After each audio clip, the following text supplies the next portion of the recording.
Hello, my name is Priya Kumar. I'm a motivational speaker and an author. And in this video, I'm going to tell you 10 ways on how you can impress your boss.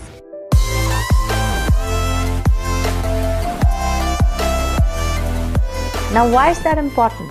Well, it's important to understand the person and the position that you aspire to occupy in the future. So might as well get there happily. So the first sure shot way to impress your boss is to arrive earlier than him.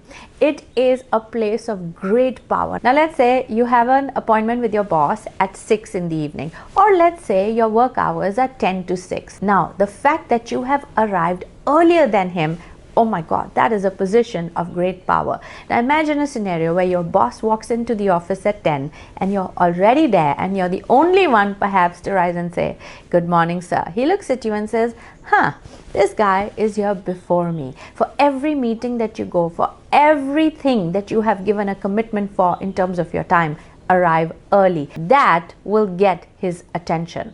Now, point number 2 is where you leave with your boss or after him. Now, imagine a scenario like this. Your boss gets out of his office and he sees you still working. And you stand up and you say, "You're leaving, sir?" And he says, "Yes." And you say, "Okay, then I can leave too." Now, that gets attention. The guy is like, seriously, he comes before me, he leaves after me, and that sometimes gives you a chance to have a chat with him because there is nobody else in the office. So imagine your boss is leaving and you leave with him.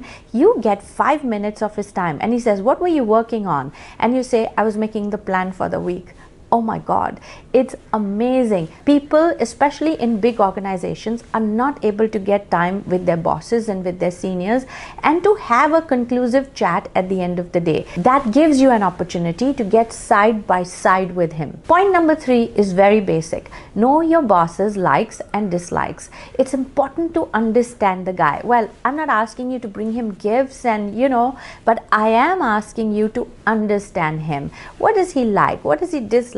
And do more of what he likes and stay out of the way when it comes to dislikes. So imagine you're in a meeting and your boss wants to order a coffee and you already order for him black coffee, sugar on the side, and he looks at you and you're like, "I got this, boss." That is extraordinary. It is such a great compliment. It's overwhelming for a person when you have cared enough to know him, to understand him. That's basic. And when done with your boss, oh my God, you have crossed the line from being just another employee to an employee he's going to watch out for. Number 4, don't be afraid to communicate with your boss directly. A lot of people have important things to say. They have urgent matters to communicate, or they have some information that they feel that will help the company or their boss or the future of the organization. Don't hesitate to get in touch with your boss directly. Of course, there is protocol. Of course, there are so many people in the middle. But take a stand and, put in a request. I want to meet him. Don't be afraid. People love it when somebody stands up, when somebody has the courage to come and talk to them. As much as protocol is respected, when you break it, you get the attention. And then make sure that what you wanted to communicate about was really worthy of his attention. Point number 5, you want to impress your boss, you better find out what are the projects that he's working on, whether personal or professional, whether on the job or whether out of the job, and find out ways that you can contribute to it. So let's say you find out that your boss is a part of a big charity drive. What does it take for you to do some research and to help him on it? Send him an email. "Boss, I know you're a part of this drive. I thought this information would help." Or, "How can I be a part of it?" Or, "How can I contribute?" People love it. People welcome support. What do you think? Your boss doesn't need extra hands? He doesn't need support, especially on projects that he's passionate about. You want to get into his league? You want to get into that elite bracket of path makers? Well, you better start getting up and contributing toward purposes that have their attention. And for that, you have to pay attention on what your boss is interested in or committed to or passionate about in the moment. Be a part of it. You don't need anybody's permission. Point number 6, be courteous. Help your boss. Wait on him. Serve him. Well, it doesn't make you less if you get up and get him a glass of water. It does not make you any less if you run an errand for him, if you open the door of the car for him, if you open the door for him when he walks in, or you just make life easier for him. Well, that's serving somebody. Isn't that a relationship between a disciple and a guru? A disciple finds great pleasure in serving his master, and currently your boss is in that position. Simple manners such as getting up when he walks in, not sitting until he is seated, treating him with respect, and watching out for basic needs of his, well, that is definitely going to put you in the front row of his attention, because somehow these basic positive courteous behaviors are becoming a rarity in today's corporate world. Point number 7, watch his back. Call out people who are disrespectful or speak against your boss. Don't stand for anything negative, and make sure that you declare that you don't stand for it. It should be known in the organization that you have your boss's back, that anything that happens untoward, unfriendly, unkind toward your boss, you will take it up, you will report it, and you will stop it.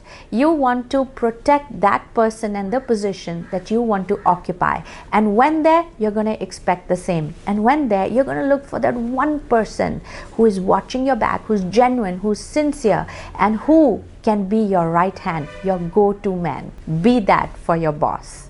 Number 8, do not ever forget any commitment that you have made to your boss, and deliver on time, if not early.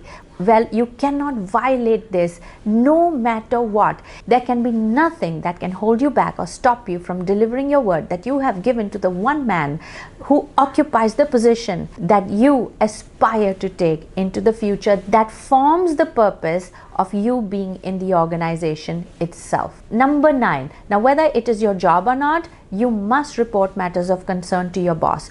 Sometimes people think, oh, it's not my position, it's not my place, or somebody else will inform him, especially if it's a matter of great concern. Do not be bound by hierarchy. Walk in straight and inform him. Just to bring to your notice, sir, these are the outpoints that I have seen. Maybe your boss is already aware of it, but now he's aware that you are aware of it as well, and that makes it a matter of great gravity and demands immediate solution. People will appreciate you for it. People complain that bosses don't communicate down the line, but how many people down the line are communicating up to the boss, especially bringing matters of concern to light? Be that person, that torch bearer who lets him know that I know, boss, what's going on. And that is a person who is an asset, a person who knows what is going on and is willing to do something about it. Point number 10 is something that I really love. Be curious and be interested in the journey of your seniors, in the journey of your boss. He has traveled a distance and occupies your dream position. Don't you want to know that journey? Don't you want to know his trials and tribulations and mistakes and errors, so that you can make yours a more fun and adventurous one? He's already made the mistakes for you. You can just join in and take the pleasure ride. And on another note, knowing somebody's journey is a very enriching experience. There could be answers to the questions that you have been chasing. And to be interested and to know somebody's journey is healing for both the person who tells it and the person who listens. And by the way, these 10 points are not just to impress your boss. I think they are points that make for a great companion, a great human being, and a great subordinate to work with. Wouldn't you want a person like this when you reach a higher position? Hey, wouldn't you want a person like this in your life right now? That person is a pleasure and an asset to have. And when done with genuine interest and sincere concern and true love to help somebody and to know somebody good, I think you would make for not just a smashing employee, not just a smashing team player, but a potential smashing boss. So until next time, Priya Kumar signing off.